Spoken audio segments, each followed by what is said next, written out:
പരിശുദ്ധമായ മുഹറം മാസം നമ്മളിലേക്ക് കടന്നു വരികയാണ്. ഒരു പൂർണ്ണമായ വർഷം അവസാനിക്കുകയും അടുത്തൊരു വർഷം തുടക്കം കുറിക്കുകയും ചെയ്യുന്നു. ഏറ്റവും കൂടുതൽ ശ്രദ്ധിക്കേണ്ട ചില ദിവസങ്ങളാണ് നമ്മൾ ഈ കടന്നുപോയിക്കൊണ്ടിരിക്കുന്ന ദിവസങ്ങൾ. എന്താണെന്നല്ലേ, പല ആളുകൾക്കും സംശയമുണ്ടാകും, മുഹറം മാസം കടന്നു വരുമ്പോൾ എന്തൊക്കെയാണ് ചെയ്യേണ്ടത്, എന്തൊക്കെയാണ് ചെയ്യാൻ പാടില്ലാത്തത്, എൻ്റെ ജീവിതത്തിൽ എന്തൊക്കെ അപ്ഡേഷനുകളാണ് വരുത്തേണ്ടത്, എന്നാണ് ബിസ്മി എഴുതി വെക്കണമെന്ന് കേട്ടിട്ടുണ്ട്, അതെന്നാണ് ചെയ്യേണ്ടത്, അതുപോലെ തന്നെ നോമ്പ് അനുഷ്ഠിക്കണമെന്ന് കേട്ടിട്ടുണ്ട്, അതെന്നാണ് ആഷുറയിൻ്റെയും താസുആയിൻ്റെയും ഒക്കെ നോമ്പ് നോൽക്കുന്നത് ഏത് ദിവസമാണ്, എന്നാണ് പിറ കാണുന്നത്, തുടങ്ങി ഒട്ടനവധി സംശയങ്ങൾ ഈ ഒരു വർഷത്തിൻ്റെ തുടക്കത്തിൽ ശ്രദ്ധിക്കേണ്ട ചില സംഗതികളുണ്ട്. പല ആളുകളും ഉമ്മമാരും സഹോദരിമാരും സഹോദരങ്ങളും ഒക്കെ നേരിട്ട് കാണുമ്പോഴും അല്ലാതെയൊക്കെ സംശയം ചോദിക്കുന്നവരുണ്ട്. ഇൻഷാ അല്ലാഹ് ചുരുങ്ങിയ രൂപത്തിൽ ഇന്നത്തെ വീഡിയോയിൽ നമുക്ക് കേൾക്കാം. ഈ ദിവസങ്ങൾ വളരെ പ്രത്യേകതയുള്ള ദിവസങ്ങളാണ് എന്ന് പറയാൻ ഒരു കാരണമുണ്ട്, വെറുതെ പറഞ്ഞതല്ല. കാരണം ചില മലക്കുകളെ കൊണ്ട് അല്ലാഹു സുബ്ഹാനഹു വ തആല അവർ നിരീക്ഷിച്ച കാര്യങ്ങളെ വിലയിരുത്തുന്ന ദിവസങ്ങളാണ്.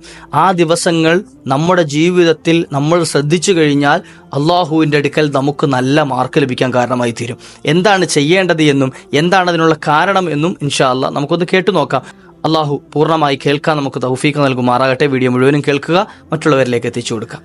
അസ്സലാമു അലൈക്കും വറഹ്മത്തുള്ളാഹി വബറകാതുഹു. ബിസ്മില്ലാഹി വൽഹംദുലില്ലാഹ്. അഊദു ബികലിമാത്തില്ലാഹി തമ്മാത്തി മിൻ കുല്ലി ശൈത്വാനിൻ വഹമ്മ വമിൻ കുല്ലി ഐനിൻ ലാമ. അള്ളാഹു നമ്മുടെ സൽക്കർമ്മങ്ങളൊക്കെ സ്വീകരിക്കട്ടെ. എൻ്റെ പ്രിയമുള്ള ഉമ്മമാർ, സഹോദരിമാർ, സഹോദരന്മാർ, ഒരുപാട് ആളുകൾ ദുആയിരക്കാൻ ഏൽപ്പിച്ചവരുണ്ട്. ഈ സാധുവായ എന്നോട് ദുആയിരക്കാൻ പറയും. അത് ഇൽമിൻ്റെ വഴിയിൽ സേവനമനുഷ്ഠിക്കുന്ന ഒരു ഖാദിമെന്ന നിലയ്ക്ക് പറയുന്നതാണ്. അള്ളാഹു നമ്മുടെ ദുആകളൊക്കെ കബൂലാക്കുമാറാകട്ടെ. ഞാൻ എത്ര മോശക്കാരനാണെങ്കിലും എൻ്റെ ഈ ദുആ കേൾക്കുന്ന ആമീൻ പറയുന്ന എത്രയോ മുഅ്മിനീങ്ങളുണ്ട്. അവരുടെ ആമീൻ അള്ളാഹു കബൂലാക്കി നമ്മുടെ ദുആക്ക് ഇജാബത്തുള്ള ദുആക്കി അള്ളാഹു സ്വീകരിക്കട്ടെ. എൻ്റെ പ്രിയമുള്ള മുഅ്മിനീങ്ങളെ, ഒരു വർഷം നമ്മളിന്താ കടന്നു പോവുകയാണ് അല്ലേ? 1446 വർഷം നമ്മളിന്ന് പോവുകയാണ്, ഹിജറ വർഷം. ഇനി 1447 വർഷം ഇതാ കടന്നു വരുന്നു. എന്താ ചെയ്യേണ്ടത്? ഈ ഒരു വർഷം, ഈ നമ്മൾ ചെലവഴിക്കുന്ന സമയമുണ്ടല്ലോ, ഈ സമയം നമ്മുടെ ജീവിതത്തിലെ, നമ്മളുടെ ഈ ഒരു വർഷക്കാലത്തെ ഏറ്റവും ഒരു ക്രിട്ടിക്കലായ സമയമെന്ന് പറയാം. അതായത് ഒരു വർഷത്തിൻ്റെ ഏറ്റവും അവസാന ഭാഗവും അടുത്തൊരു വർഷത്തിൻ്റെ തുടക്കവും നമ്മൾ ഏറ്റവും കൂടുതൽ ശ്രദ്ധിക്കേണ്ട സമയമാണ്. ഏറ്റവും കൂടുതൽ ശ്രദ്ധിക്കേണ്ട സമയം. അതിനിടയിലുള്ള സമയങ്ങളൊക്കെ നമ്മൾ പാഴാക്കിയാലും ഒഴിവാക്കിയാലും ശ്രദ്ധിക്കാതിരുന്നാലും അശ്രദ്ധമാക്കി കളഞ്ഞാലും ഈ രണ്ട് സമയങ്ങൾ ഏറ്റവും കൂടുതൽ ശ്രദ്ധിക്കണം. അതിനൊരു കാരണമുണ്ട്. എന്താണെന്നറിയാം? നബി തങ്ങളുടെ ഹദീസിൽ കാണാം, അല്ലാഹു സുബ്ഹാനഹു വ തആല ഒരു വർഷത്തിൻ്റെ തുടക്കത്തിൽ ചില മലക്കുകളെ ഈ ഭൂമിയിലേക്ക് അയക്കും. ചില മലക്കുകൾ ഈ ഭൂമിയിലേക്ക് വരും. അവർ വന്നിട്ട് എന്താ ചെയ്യുക? അവർ വന്ന് ചെയ്യുന്നത്, ഇനി ഒരു വർഷക്കാലം ഈ ഭൂമിയിൽ നടക്കുന്ന സംഗതികൾ മുഴുവൻ അവർ റിപ്പോർട്ട് ചെയ്യും. അതായത് എൻ്റെ നിങ്ങളുടെയൊക്കെ കാര്യങ്ങൾ, നമ്മുടെ അമലുകൾ, അങ്ങനെ നമ്മൾ എന്തൊക്കെ ചെയ്യുന്നുണ്ടോ അതൊക്കെ അവർ റിപ്പോർട്ട് ചെയ്യും. അവരുടെ കയ്യിൽ അത് സൂക്ഷിക്കും. എന്നിട്ട് ഈ വർഷത്തിൻ്റെ അവസാനം അവർ അള്ളാഹുവിൻ്റെ അടുക്കൽ പോയിട്ട് ഈ റിപ്പോർട്ട് സമർപ്പിക്കും. ആ റിപ്പോർട്ട് അനുസരിച്ച് അള്ളാഹു നമ്മളുടെ കാര്യത്തിന് തീരുമാനം ഉണ്ടാക്കും, അല്ലേ?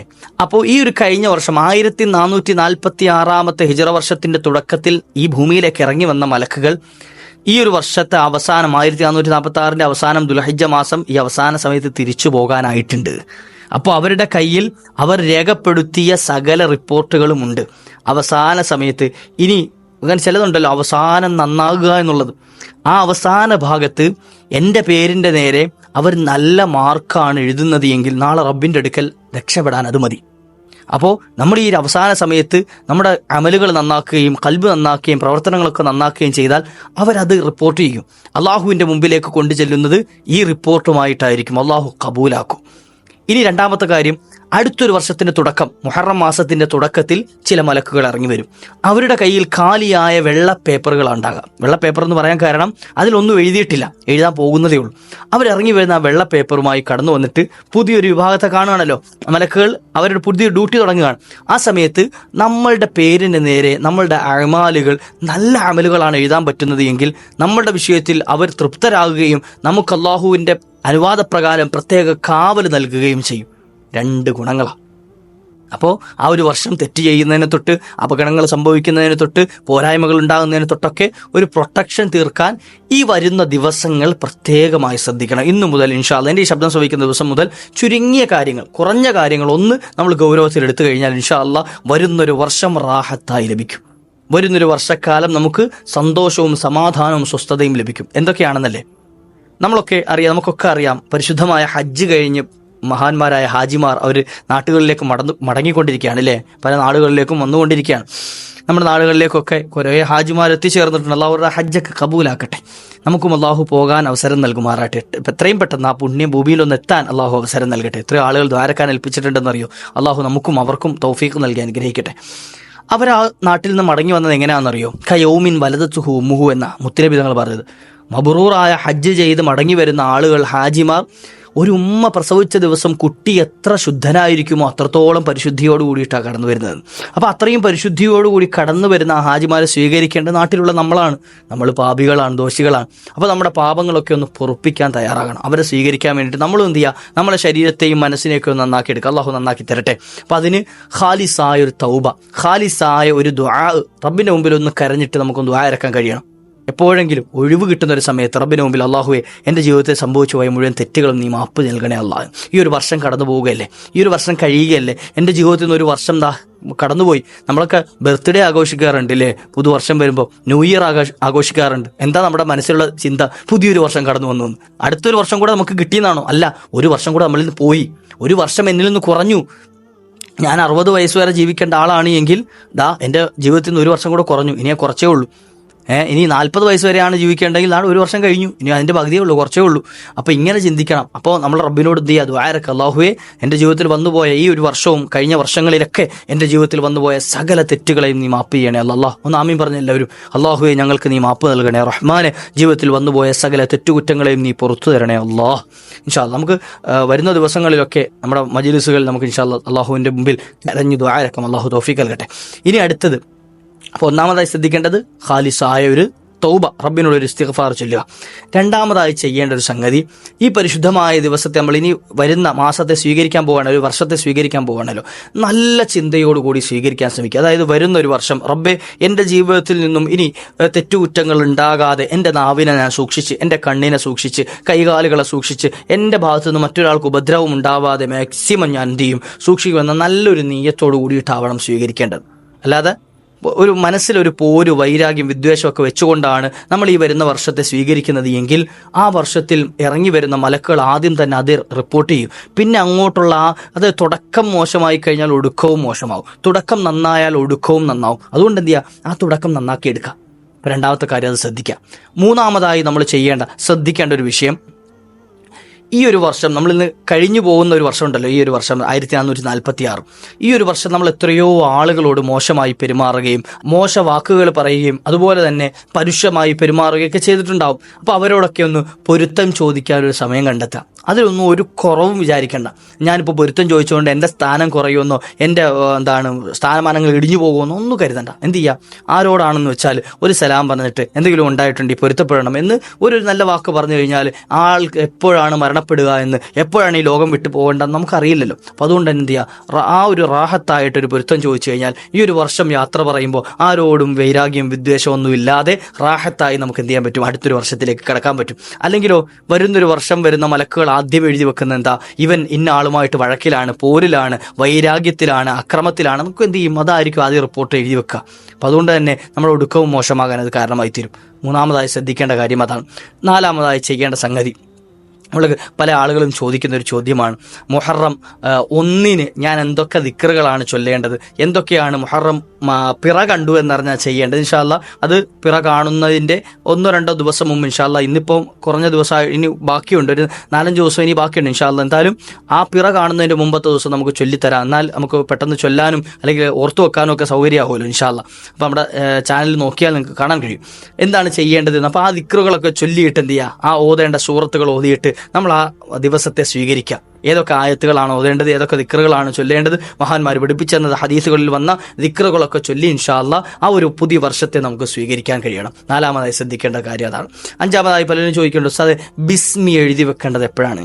അല്ലേ, ബിസ്മി എഴുതി വെക്കാം. അതൊരു ഫർളായ എല്ലാവരും നിർബന്ധമായി ചെയ്യണം എന്നല്ല, മറിച്ച് ചെയ്യാൻ ഒരാൾക്ക് കഴിഞ്ഞാൽ, അവസരം കിട്ടിയാൽ, മഹത്തുക്കളായ ആളുകൾ അവരുടെ ജീവിതത്തിൽ പഠിപ്പിച്ചു തന്ന മാർഗ്ഗമാണ് എന്ത് ചെയ്യുക? നമ്മുടെ ഈ വരുന്നൊരു വർഷം നമ്മുടെ ജീവിതത്തിൽ ഇടങ്ങേറുകൾ ഉണ്ടാകാതിരിക്കാൻ, ബുദ്ധിമുട്ടുകൾ ഉണ്ടാകാതിരിക്കാൻ, പ്രയാസങ്ങളും പ്രശ്നങ്ങളും ഒന്നും ഇല്ലാതിരിക്കാൻ, വലിയ സന്തോഷവും സമാധാനവും കിട്ടാൻ, കച്ചവടത്തിൽ അഭിവൃദ്ധി കിട്ടാൻ, അതുപോലെ തന്നെ സന്താനങ്ങളിൽ ബർക്കത്തുണ്ടാകാൻ, അതുപോലെ നമ്മുടെ ജീവിതത്തിൽ ബർക്കത്തുണ്ടാകാൻ, ശമ്പളത്തിൽ വർധനവുണ്ടാകാൻ തുടങ്ങിയിട്ട് നമ്മുടെ കാര്യങ്ങളൊക്കെ റാഹത്തായി കിട്ടാൻ ഈ ഒരു അമൽ മതിയായതാണ്. ഈ ഒരു അമൽ കൊണ്ട് പറ്റും. അതുകൊണ്ട് തന്നെയാണ് മഹത്തുക്കൾ എന്ത് ചെയ്തത്?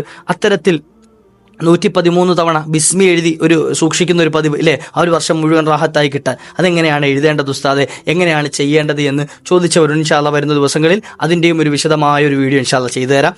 ബിസ്മി എങ്ങനെ എഴുതണം, അതുപോലെ തന്നെ ബിസ്മി എത്ര എണ്ണം എഴുതണം, അതുപോലെ എപ്പോഴാണ് എഴുതേണ്ടത്, ഏത് രൂപത്തിലാണ് എഴുതേണ്ടത്, അതുപോലെ ആ ബിസ്മി എഴുതുന്നത് കൊണ്ടുള്ള നേട്ടങ്ങൾ എന്തൊക്കെയാണ്, ബിസ്മിയുടെ പൊതുവായ നേട്ടങ്ങൾ എന്തൊക്കെയാണ് തുടങ്ങിയിട്ട് ചുരുങ്ങിയ കാര്യങ്ങൾ ഇൻഷാ അല്ലാഹ് ആ വീഡിയോയിൽ ഞാൻ പ്രതിപാദിക്കാം. ഇൻഷാ അല്ലാഹ് നമുക്കത് പഠിക്കാനും എഴുതി വെക്കാനും ഒക്കെ സൗകര്യപ്പെടുന്ന രൂപത്തിൽ ചെയ്യാവുന്നതാണ്. ഇനി അടുത്തതായി ചെയ്യേണ്ട 6ാമത്തൊരു സംഗതി, നമ്മൾ പ്രത്യേകമായി ശ്രദ്ധിക്കേണ്ട ഒരു സംഗതിയാണ്. ഈ ഒരു വരുന്ന വർഷത്തിന്റെ അവസാനം ഉണ്ടല്ലോ, ഇനി വരുന്ന കുറച്ച് ദിവസങ്ങൾ, അവസാന സമയം നമ്മൾ നോമ്പുകാരായിരിക്കാൻ കഴിഞ്ഞാൽ, നമുക്ക് നോമ്പ് അനുഷ്ഠിക്കാൻ അവസരം കിട്ടിയാൽ, നിർബന്ധമായി ചെയ്യണമെന്നല്ല, സുന്നത്തുണ്ടല്ലോ. എന്താണ് അവസാന ദിവസങ്ങളിൽ 27, 28, 29 ദിവസങ്ങൾ നോമ്പനുഷ്ഠിക്കുക എന്നുള്ളത് സുന്നത്തുണ്ടല്ലോ, നബിതങ്ങൾ പഠിപ്പിച്ചെന്നാണല്ലോ. അപ്പോൾ അയ്യാമുസൂദ് ഇല്ലേ, നമ്മുടെ കറുത്തവാവ് എന്നൊക്കെ പറയുന്ന ദിവസങ്ങൾ, ആ ദിവസങ്ങളിൽ നോമ്പനുഷ്ഠിക്കുക എന്നുള്ളത് പ്രത്യേക സുന്നത്തായി നബിതങ്ങൾ പഠിപ്പിച്ചെന്നാണ്. അപ്പോൾ അത്തരത്തിൽ നോമ്പനുഷ്ഠിക്കാൻ പറ്റിയ ദിവസങ്ങളാണ് ഈ ഒരു വർഷത്തിലെ അവസാന ദിവസങ്ങൾ. അപ്പോൾ ആ ദിവസങ്ങൾ നമ്മൾ നോമ്പുകാരായി അതിൻ്റെ ഒരു ഗുണം ഞാൻ നേരത്തെ പറഞ്ഞതിലുണ്ട്. മലക്കുകൾ അത് റിപ്പോർട്ട് ചെയ്യും, അള്ളാഹുവേ ഞാൻ നിന്റെ അടിമയിൽ നിന്ന് ഞങ്ങൾ കയറി വരുന്ന സമയത്ത് ആ അടിമ നോമ്പുകാരായിരുന്നു എന്ന് നമ്മളെ പറ്റി എന്ത് ചെയ്യും, റിപ്പോർട്ടിലുണ്ടാവും. അള്ളാഹു പൊരുത്തപ്പെടാൻ അത് മതി. അതുപോലെ തന്നെ മുഹറം മാസത്തിന്റെ തുടക്കത്തിലും നോമ്പനുഷ്ഠിക്കാൻ ഒരാൾക്ക് പറ്റിയ, മുഹറം മാസം ആദ്യത്തെ 10 ദിവസങ്ങൾ വലിയ പവറുള്ള ദിവസങ്ങളാണ് ഇല്ലേ. നമുക്കറിയാം സൂറത്തുൽ ഫജ്ർ, വൽ ഫജ്രി വലയാലിൻ അശ്ർ, ആ കൂട്ടത്തിൽ ആ വിശദീകരണത്തിൽ 10 രാത്രികളെ പറ്റി പറയുന്നുണ്ട്. വലയാലിൻ അശ്ർ, 10 രാത്രികൾ. ആ രാത്രികളെ പറ്റി പറഞ്ഞത് അത് 3 അഭിപ്രായങ്ങൾ പറഞ്ഞ കൂട്ടത്തിൽ കാണാം. അതൊന്ന് റമളാന്റെ അവസാനത്തെ 10 ദിവസങ്ങളാണ്. അതല്ല, രണ്ടാമത്തെ അഭിപ്രായം, ഏറ്റവും പ്രബലമായ ഒരു അഭിപ്രായം ദുൽഹിജ്ജ മാസത്തിന്റെ ആദ്യത്തെ 10 ദിവസങ്ങളാണ്.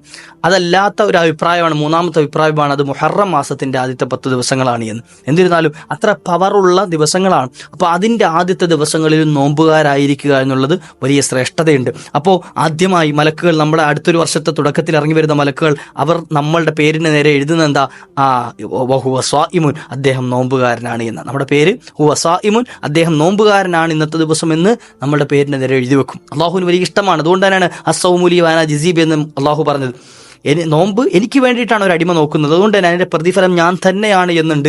അതുപോലെ ഞാനാണ് ഡയറക്റ്റ് അതിന് പ്രതിഫലം കൊടുക്കുന്നത്, എന്നെ കണ്ടുകൊണ്ടിരിക്കുക എന്നതാണ് പ്രതിഫലം എന്നൊക്കെ റബ്ബിലേക്ക് ചേർത്തിട്ടാണ് അള്ളാഹു സുബ്ഹാനഹു വ തആല അതിൻ്റെ ഫദ്ല് പറഞ്ഞത്. അപ്പോൾ പ്രധാനമായി 6ാമത്തെ സംഗതി എന്ത് ചെയ്യുക, ചെയ്യാൻ ശ്രദ്ധിക്കുക. എല്ലാവരും നിർബന്ധമായി ചെയ്യണം എന്നല്ലേ പറയുന്നത്. പറ്റുന്ന ആളുകൾ, ആഫിയത്തുള്ളവർ, പ്രയാസങ്ങളൊന്നും ഇല്ലാത്തവർ, അത് ചെയ്യുന്ന കൂട്ടത്തിൽ ഇനി ഖളാ ആയി പോയ നോമ്പുകൾ വല്ലതും ഉണ്ടെങ്കിൽ അതിൻ്റെ കൂട്ടത്തിൽ ഖളാവ് കിട്ടുകയും ചെയ്യാം.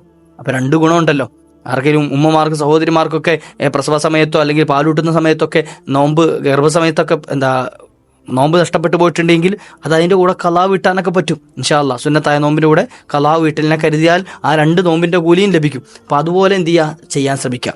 7ാമതായി ചെയ്യേണ്ട ഒരു കാര്യം കൂടെ പറഞ്ഞു ഇൻഷാ അല്ലാഹ് നിർത്താം. 7ാമതായി ചെയ്യേണ്ട സംഗതി എന്താ, ഈ ഒരു വരുന്ന വർഷം മുതൽ, അതായത് ഈ കടക്കുന്ന മുഹറം മുതൽ ഇൻഷാ അല്ലാഹ് നമ്മുടെ അമലുകളുടെ വിഷയത്തിൽ, നമ്മുടെ ഇബാദത്തുകളുടെ വിഷയത്തിൽ നമ്മൾ ഒരു കുറച്ച് കണിശത കാണിക്കുക. അതായത് എന്ത് ചെയ്യുക, ഇനി ഞാൻ ഇൻഷാ അല്ലാഹ് ഈ വർഷം മുതൽ, ഈ ഒരു ദിവസം മുതൽ എൻ്റെ നിസ്കാരങ്ങൾ ഖളാ ആക്കൂല. അതുപോലെ തന്നെ ഖുർആനിൽ നിന്നും ഒരു പേജെങ്കിലും ഒരു ദിവസം ഇൻഷാ അല്ലാഹ് ഞാൻ ഓതാതെ മാറ്റി വെക്കൂല, ഇൻഷാ അല്ലാഹ് ഓതും. ഇങ്ങനെ തുടങ്ങിയിട്ട് നമുക്ക് പറ്റുന്ന പുതിയ ഒരു തീരുമാനം, നമ്മുടെ ജീവിതത്തിൽ ഒരു പുതിയൊരു മാറ്റം കൊണ്ടുവരാൻ നമ്മൾ പ്രത്യേകമായി തിരഞ്ഞെടുക്കുക. ഈ ഒരു 7 കാര്യങ്ങൾ ഇൻഷാ അല്ലാഹ് ശ്രദ്ധിച്ചുകൊണ്ട് വരുന്നൊരു മാസത്തെ കുറേ കാര്യങ്ങൾ പറയണമെന്നുണ്ട്, പക്ഷേ വീഡിയോ നീട്ടി കൊണ്ടുപോകണ്ടെന്ന് കരുതിയിട്ട് ഞാൻ അത് ചുരുക്കിയതാണ്. അപ്പോൾ ഈ ഒരു 7 കാര്യങ്ങൾ വളരെ ഗൗരവത്തിൽ ശ്രദ്ധിക്കുകയും ഈ ഒരു വരുന്ന വർഷത്തെ നല്ല ആർജവത്തോടുകൂടി നമ്മൾ അത് സ്വീകരിക്കുകയും ചെയ്തു കഴിഞ്ഞാൽ റബ്ബിൻ്റെ അടുക്കൽ വലിയ പൊരുത്തമുള്ളവനായി മാറും. അള്ളാഹു കബൂലാക്കുമാറാട്ടെ, അള്ളാഹു സ്വീകരിക്കുമാറാട്ടെ ഇൻഷാ അല്ലാഹ്. ഇനി മുഹറം മാസത്തിലൊക്കെ ചെയ്യേണ്ട ഒരുപാട് അമലുകളൊക്കെ ഉണ്ട്, വരുന്ന ദിവസങ്ങളിലൊക്കെ നമുക്ക് പറയാം. അത് എന്തൊക്കെയാണ് ചെയ്യേണ്ടത് എന്നും ഇബാദത്തുകൾ, ചൊല്ലേണ്ട ദിക്റുകളും അമലുകളും ഒക്കെ ഇൻഷാ അല്ലാഹ് നമുക്ക് കൂടെ ഒരുമിച്ച് ചൊല്ലാം. അതുപോലെ തന്നെ ചെയ്യേണ്ട അമലുകളൊക്കെ പറഞ്ഞു തരാം ഇൻഷാ അല്ലാഹ്. അല്ലാഹു എനിക്കും നിങ്ങൾക്കും തൗഫീഖ് നൽകുമാറാട്ടെ. പറയാനും ചെയ്യാനും ഈ സാധുവായ എനിക്കും അത് നിങ്ങളുടെ ജീവിതത്തിൽ പകർത്താൻ നിങ്ങൾക്കും ഒക്കെ അള്ളാഹു ഭാഗ്യം നൽകട്ടെ എന്ന് ആത്മാർത്ഥമായി ദുആ ഇറക്കുകയാണ്. മറ്റുള്ളവരിലേക്ക് എത്തിച്ചു കൊടുക്കുക. അല്ലാഹു സുബ്ഹാനഹു വ തആല അവൻ്റെ ഇഷ്ടദാസന്മാരിൽ നമ്മെ ഉൾപ്പെടുത്തട്ടെ. നിങ്ങളൊക്കെ ദുആ ഇറക്കണമെന്ന് ഓർമ്മപ്പെടുത്തി. അസ്സലാമു അലൈക്കും വറഹ്മത്തുള്ളാഹി.